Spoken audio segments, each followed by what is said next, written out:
what was said at the Munich conference. Essentially, Mr. Soros said India is a democratic country, but he doesn't think the Prime Minister of India is a Democrat.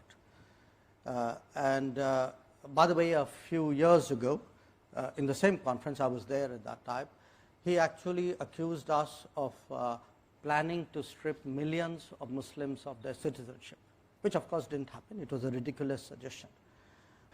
But you have to understand what this actually means. I could take a view that the individual in question, Mr. Soros, is a old, rich, opinionated person sitting in New York who still thinks that his views should determine how the entire world works.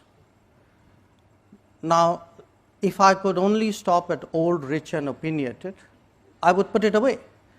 But he is old, rich, opinionated and dangerous, because what happens is when such people and such views and such organizations, they actually invest resources in shaping narratives.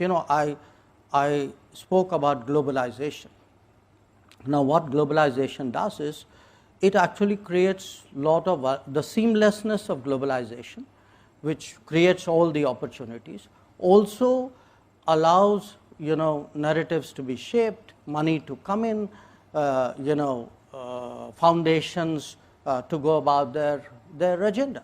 Now, in this particular case, it is very clear that he has very strong political preferences, foundations to go about their agenda. Now, in this particular case, it is very clear that he has very strong political preferences.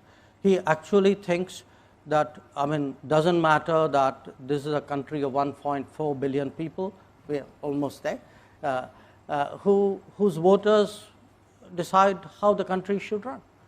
He actually thinks, well, if, and again, I cite him as an extreme example, okay, but there are other, manifestations of this in different countries, where people like him think an election is good if the person we want to see wins. If the election throws up a different outcome, then we actually will say it's a flawed democracy. This to my and the beauty is all this is done under the pretense of advocacy of open society, of transparency, etc. So, our generation, we have grown up with concepts like regime change, which influence operations. Now, you can call it what you will. To me, this really looks the same, with a gloss of some kind of do-goodism on it. So, for me, it's actually necessary today that we have today a serious conversation on democracy. When I look at my own democracy, I have today a voter turnout which is unprecedented, electoral outcomes which are decisive, electoral processes which are not questioned. We are not one of those countries where after the election somebody goes to arbitrate in court. Okay? We don't have any hanging chads either.